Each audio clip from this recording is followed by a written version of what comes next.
দুইজন জীব নিজেকে অনেক চালাক ভাবে, আর যে নিজেকে চালাক ভাবে সে জগৎকে মূর্খ ভাবে। প্রেম সে বলো রাধে রাধে। হিরণ্যকশিপু নিজেকে বড় চালাক ভাবছে, ব্রহ্মাজিও প্রশংসা করেছেন, তাতে মে দুর্লভা পুংসাম।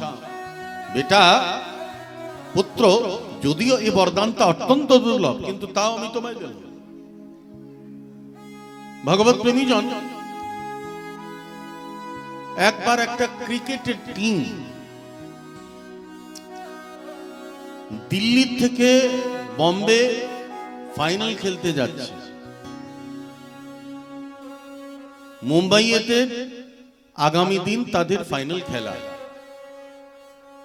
কিন্তু ভারতীয় ট্রেনের অবস্থা আপনারা জানেন। যারা রিজার্ভেশন কোচের মধ্যে থাকে তারা টিকিট করিয়েও জায়গা পায়। প্রচন্ড ভিড়।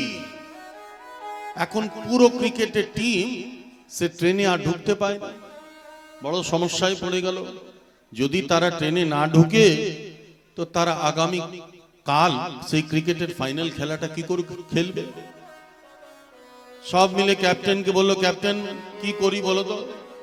ক্যাপ্টেন বললেন, দেখো আমি তোমাদের দলের ক্যাপ্টেন এমনি হয়ে যায়নি, আমার মধ্যে একটা কিছু বিশেষ গুণ আছে, দেখো এবার আমি কি করি। ঠিক আছে, করে দেখো।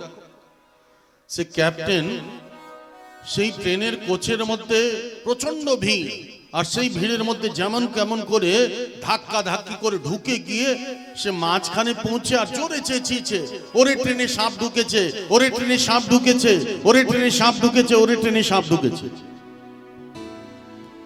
যেই সাপের কথা শুনেছে সেই পুরো কোচের মধ্যে যত লোক সবাই সেই সাপের ভয়ে পুরো কোচটাকে খালি করে দিল। একা সে ক্যাপ্টেন সেখানে রয়ে গেছে।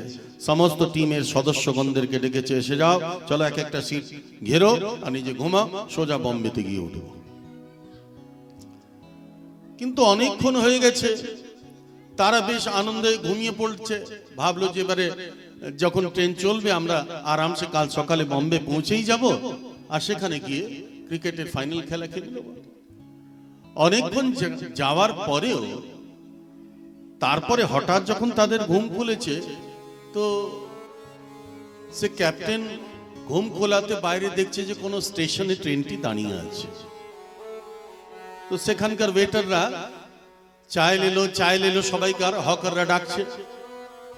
সে ক্যাপ্টেন একটা হকারকে ডাকলো, ও ভাই ये कौन सा स्टेशन है? बोले बाबूजी दिल्ली है। बोले क्या बात करता है, दिल्ली से तो हम शाम के चले हुए हैं, अब तो रात होने वाली है, अब तो काफी दूर पहुंचना चाहिए, तेरा दिमाग खराब हो गया है, दिल्ली नहीं है और आगे पहुंचना चाहिए। बोले बाबूजी सच कहते हैं ये दिल्ली है।